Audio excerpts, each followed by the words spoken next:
ইতিহাসে কিছু দিন থাকে যেদিন নায়ক হয়ে ওঠার জন্য কোনো বিশেষ পরিচয়ের প্রয়োজন হয় না। সেই দিনগুলোতে সাধারণ মানুষই হয়ে ওঠে অসাধারণ। বাংলাদেশের ইতিহাসে প্রতীকী অর্থে স্মরণ করা ৩৬ জুলাই ছিল তেমনই একটি দিন। সেদিন রাজপথে নেমেছিলেন ছাত্র, শ্রমিক, শিক্ষক, চিকিৎসক, রিকশা চালক, দোকানদার, সমাজের নানা শ্রেণী পেশার মানুষ।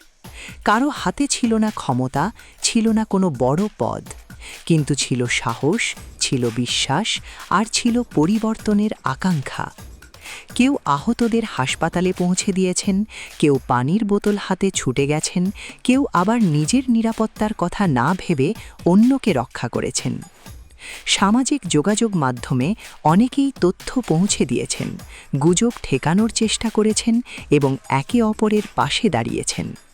সেই দিনটি আমাদের মনে করিয়ে দেয়, দেশের গুরুত্বপূর্ণ সময়ে অসাধারণ ভূমিকা রাখতে সবসময় বিশেষ পরিচয়ের প্রয়োজন হয় না।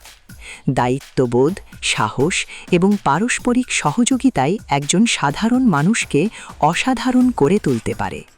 ৩৬ জুলাই তাই শুধু একটি প্রতীকী দিন নয়, এটি স্মরণ করিয়ে দেয় যে প্রয়োজনের মুহূর্তে সাধারণ মানুষের সম্মিলিত শক্তি ইতিহাসের গতিপথে গুরুত্বপূর্ণ প্রভাব ফেলতে পারে।